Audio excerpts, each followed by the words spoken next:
Hello everybody, welcome back to the YouTube channel. In today's video, we're going to be talking about the Jaguars quarterback room and what it will look like going into 2021. So to jump right into this, let's look at Gardner Minshew first. Gardner Minshew had a decent rookie year last year and ultimately earned the shot to try to secure the job this year.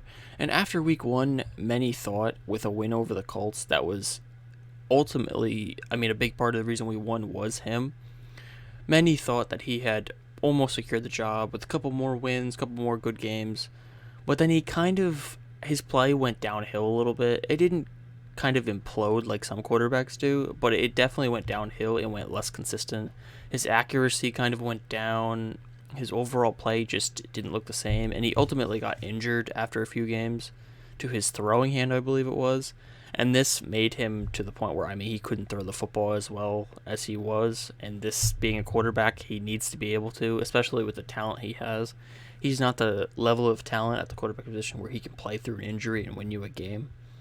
So he got injured for a few weeks, and then this led to Jake Luton getting a shot as a rookie. In his first game, he played pretty good, but I think that's mainly because nobody really knew who he was. There was no tape on him for NFL level. Nobody knew who this guy even was coming out, really. He was kind of just a sleeper. And he played okay. But then in his final game before being benched, he threw, I believe, 3 or 4 interceptions, and he looked atrocious. I believe he had like 4 or 5 turnovers in the game, including a fumble. He looked extremely bad. So this led to Mike Glennon, who's an 8-year, essentially backup, taking over the job, and we all knew Glennon was not going to win us football games, let's be honest. Glennon was never going to be the answer, per se. He was almost like the Nick Foles experiment, except worse, I would say. Nick Foles is more talented, in my opinion. But it was essentially that. We had a veteran who was a career backup, more or less. They each had a couple of good games in their career, but nothing special at all.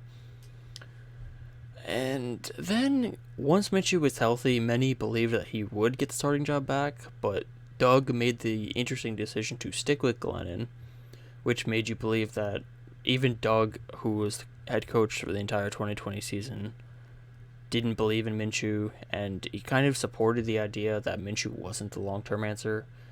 I look at Minshew as a high-end backup, low-end starter in the league. I really didn't think he was the answer either, but I do not think he deserved to be benched for having an injury. That was kind of odd to me.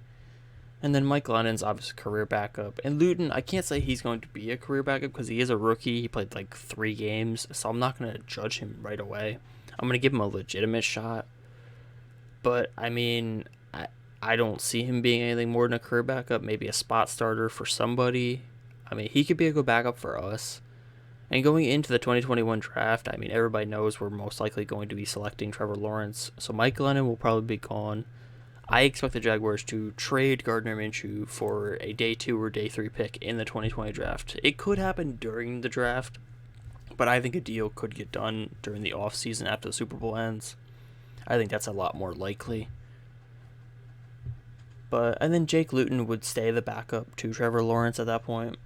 I think that's the best bet for the Jaguars. It's staged as cheap as possible.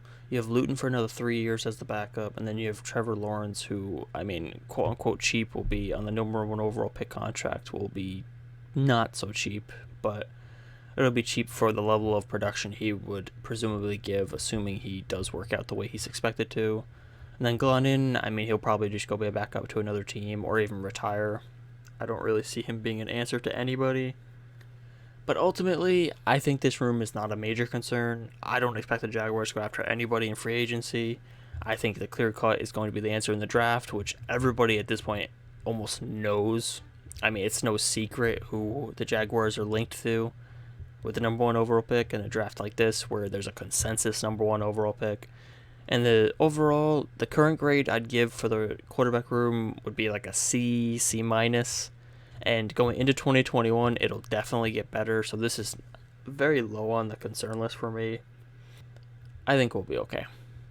But to end this video, thank you for listening. If you enjoyed the video, leave a like. If you're new, make sure to subscribe. And as always, peace out, Duval.